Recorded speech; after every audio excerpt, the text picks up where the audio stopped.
obviously, I think. All cities have industry, and there's lots of different ways of defining industry. So I'm talking about the I suppose, everyday traditional use of the word, like businesses and places that handle physical stuff, production, repair, waste and recycling, depots, storage, wholesale, distribution, all that kind of stuff. So in my opinion, a decent distribution of preferably well integrated accommodation for industry and the businesses there is part of what makes a good city. Now, of course, London was once much more industrial than it is today. Indeed, we've got to a point where people have a perception that London has deindustrialized, that it doesn't have industry anymore. Of course, not the case. But yeah, go back 150, 100, even just 60 years, and London was one of the world's great concentrations of manufacturing, and of course, and in common with most bigger cities back then, it had huge amounts of logistics of the type that's moved out city, things like port and huge rail infrastructure, rail freight infrastructure. So the changes have been pretty dramatic. I mean, to take an example of shrinkage, garment production in the 1920s, this is hard to get your head around, but it employed something like twice as many people as the city's entire manufacturing sector today. But industry in London today still is pretty significant. It's actually about 11% of the jobs, and that's 500,000 people working in industry. Manufacturing, it's not a noted manufacturing city, but it's strong in some quite interesting ways, in some quite interesting niches. And manufacturing is about a quarter of that economy. I've put quite a lot of effort into finding out about that economy. No one else seems to have been doing it, so I got busy with that a few years ago. I'm aware of about 4,000 businesses that produce in the city. Anyone that's interested, I just end of last year, a book came out called Made in London, which tells the fuller story of the current manufacturing economy and the city and what's happening to it. There's quite an emphasis on the positives and a bit of a grumble about the negatives, like the bad things that are hitting it. The focus of all of that industry is the city's needs. That's not all it does, but the vast majority of the activity these days is focused on the city's needs, on just-in-timeness, on sorting out all the practicalities. Currently, there's a surprising to many, growth dynamic. It's all growing again after many, many decades of, well, over 100 years of parts of it declining, and then the totality of it declining in more recent decades.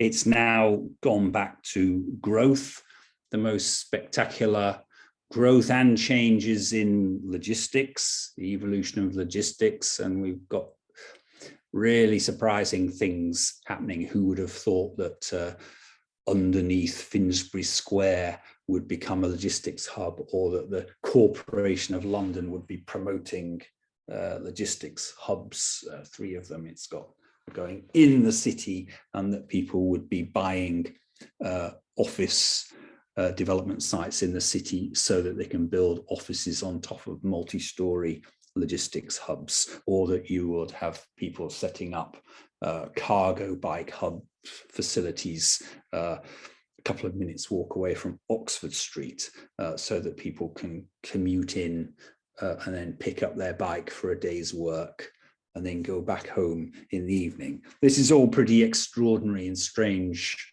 stuff going on. The other parts of that dynamic I'm picking up again, going back to garments. I mean, it really did look like, back to that 1920s thing, that was 14,000.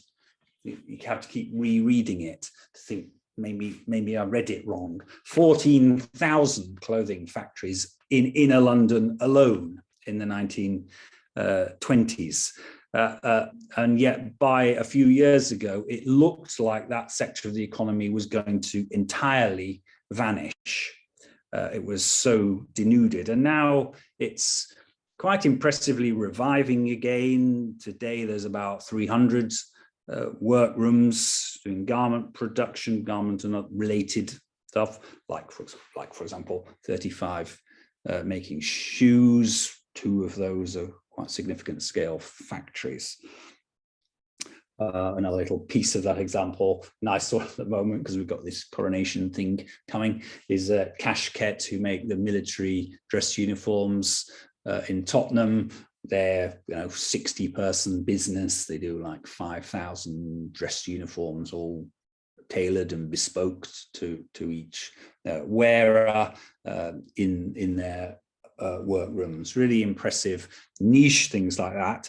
And then there is a much bigger world of niche production that probably the strongest bits of, it's not only, there's electronics, there's sort of pharmaceutically related medical stuff, there's all sorts of things, but probably the biggest scene is around art and craft and luxury, and then a lot of just-in-time related bespoke stuff of the type that all cities have, but London, being a very big and wealthy city, has in pretty big quantities things like wood production and fabrication of things in wood, fabrication of things in metal. So this is a pretty extraordinary what's happening. The process for 100 years at least has been one of businesses moving out. And a lot of that was voluntary. When roads got better, when people stopped being dependent on coal and their own local generation of motion, and you got electricity and the national grid. And I mean, as soon as the grid was created, and the roads got better, and the format of the sort of modern type of format of goods vehicles appeared, businesses were just like, woof, we're gone. And that's when you started getting model factory estates being built on what were then the edges of the city and beyond the edges of the city. And people wanted to get out of the city. Businesses wanted to get out of the city for more space related to their lifestyle aspirations. So there was this momentum that was voluntary about it. And then there was a lot of incentivizing. People were given subsidies to leave the city. Planning intervened and started to try to suppress. I mean, this 50s and 60s, when there was this spectacular boom of manufacturing in London going on, they tried to suppress it very hard. It would be difficult to get permission to do things, and they would be saying, oh, please, can you go to the new towns? So there was all of that going on.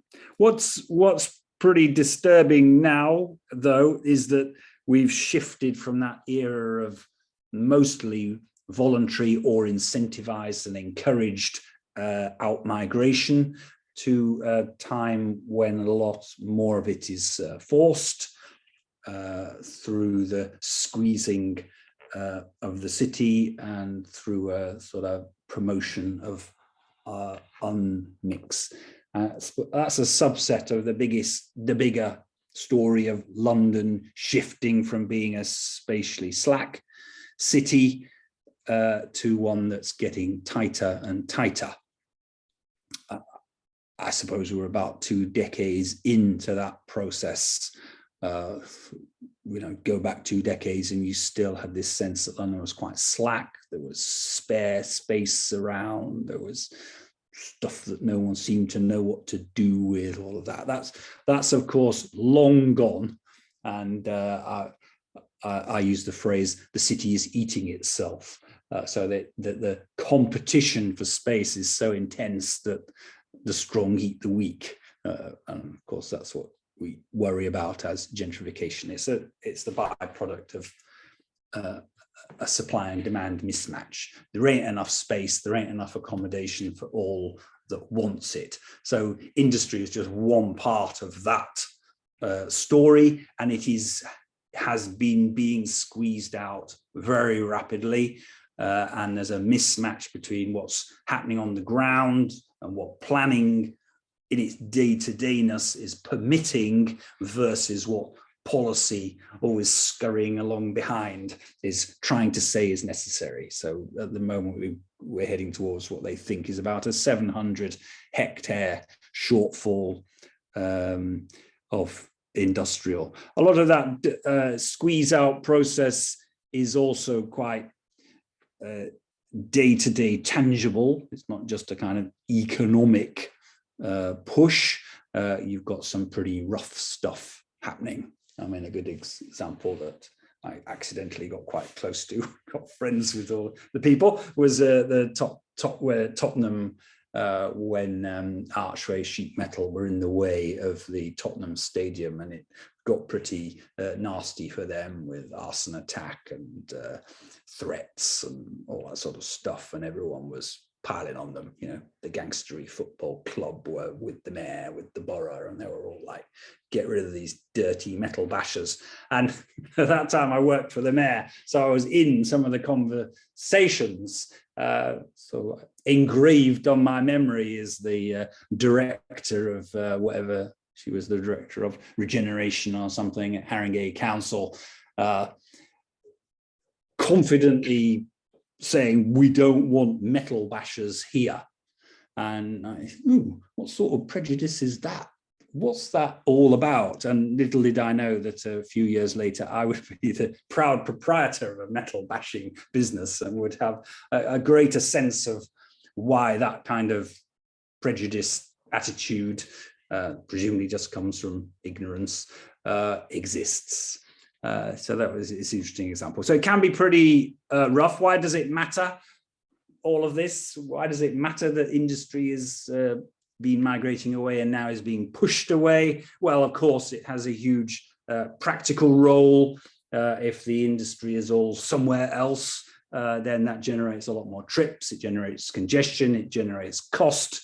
You start to head towards a situation where if you're a bit poorer, you ain't anyway going to be afford to live in London. And one of the factors in that is going to be that everything costs more because it has to be brought in, and every service has to come from far away. On the economic bigger picture, the industrial economy is just one part of the whole incubation, creative process, innovation process.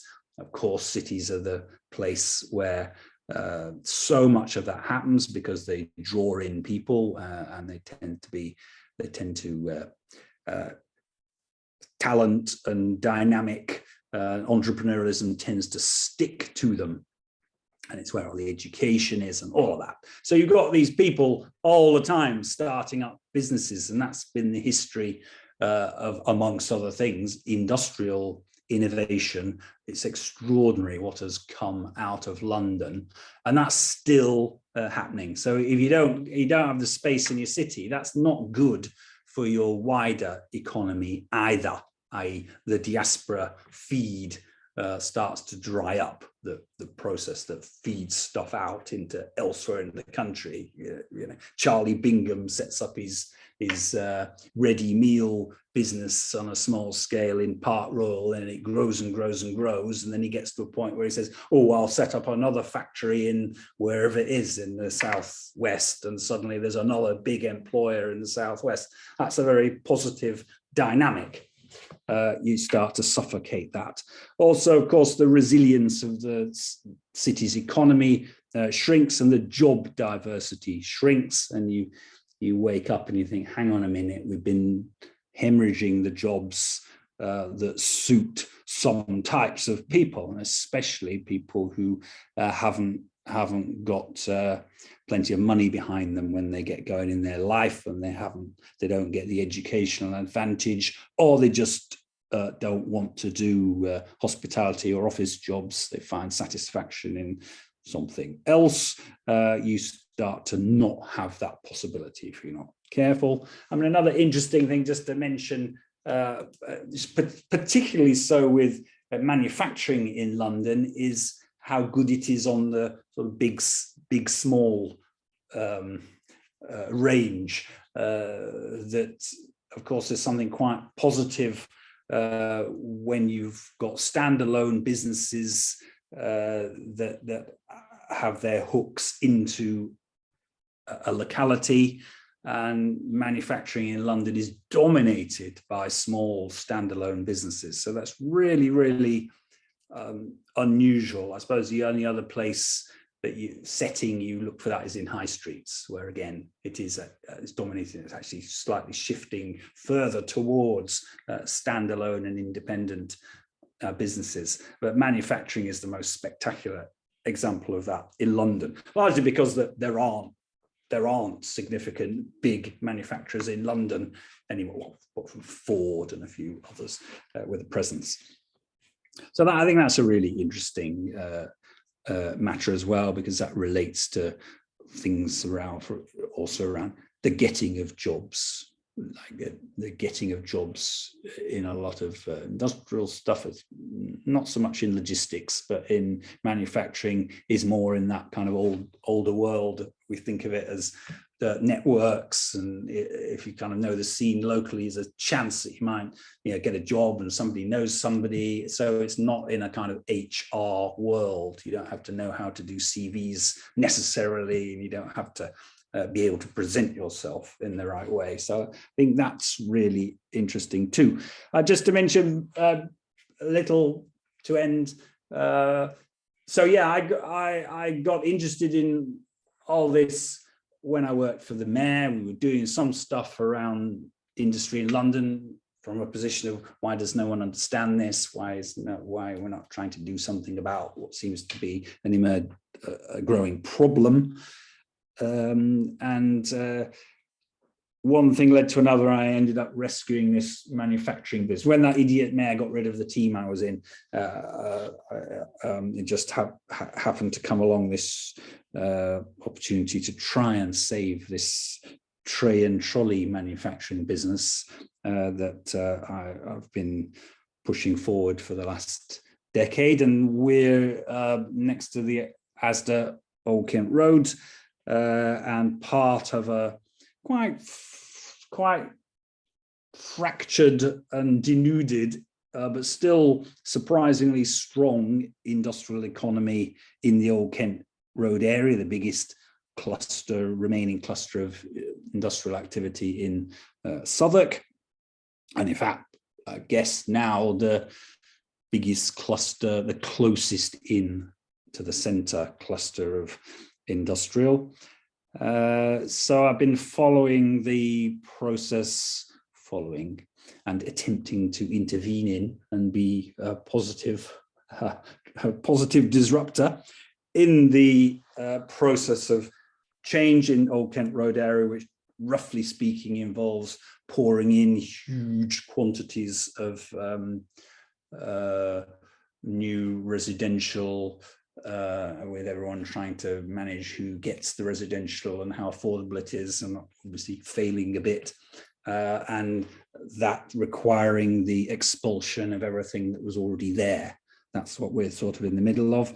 The strangeness of now is a kind of slightly heightened version of the broader strangeness of London, and particularly on this topic, because that whole momentum has collapsed because of generally what's going on, but also because of the shelving of the Bakerloo Line extension project, which a lot of this was based on the assumption that that was going to make it all super valuable at some point in the future.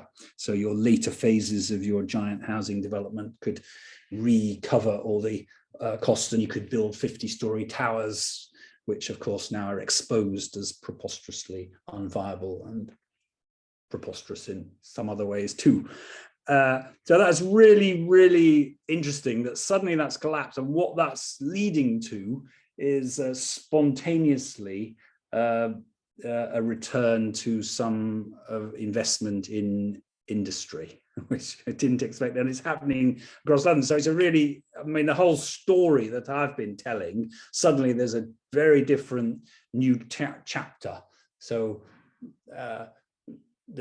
when I first decided to buy my wife 50 things made in London for her birthday, what first on the list, of course, was sugar puffs, Honey Monster sugar puffs, because they were made in Southall in this amazing big plant.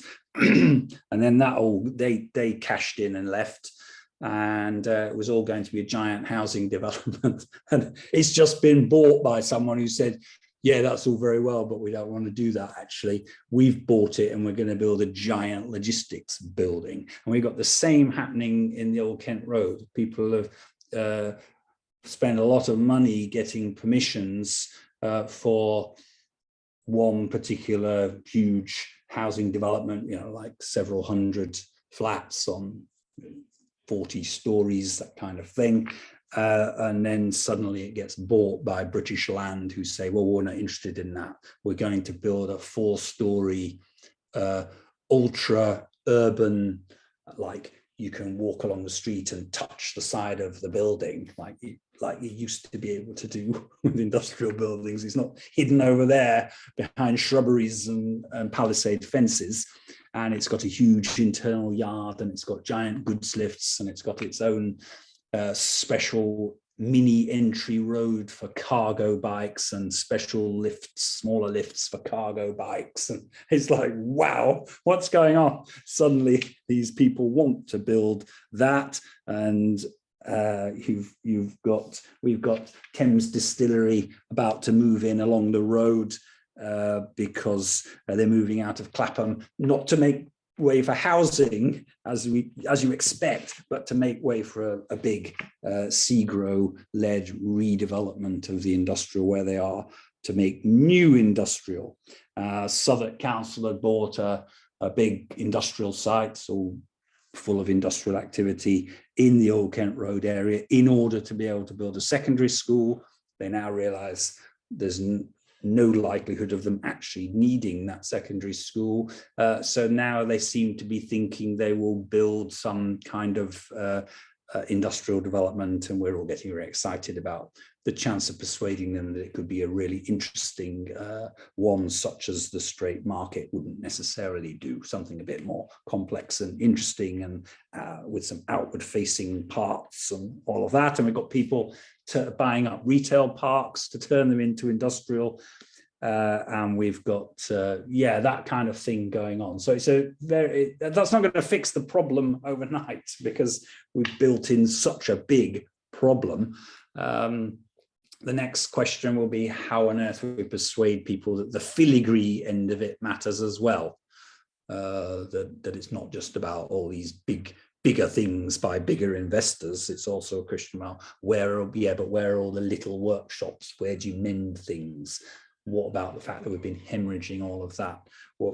Why in London's 600 high streets have we been seeing less and less stuff around the back that does all the daily more humdrum and industrial things? So I think that's a another big question for London, and we're always hoping that one day there'll be some ideas in the London plan, and then they might sort of include thinking about what's the right kind of geography of industry in London, because there hasn't been that thinking for a very long time. I hope that's a good taster. Yes, that's amazing. Thank you.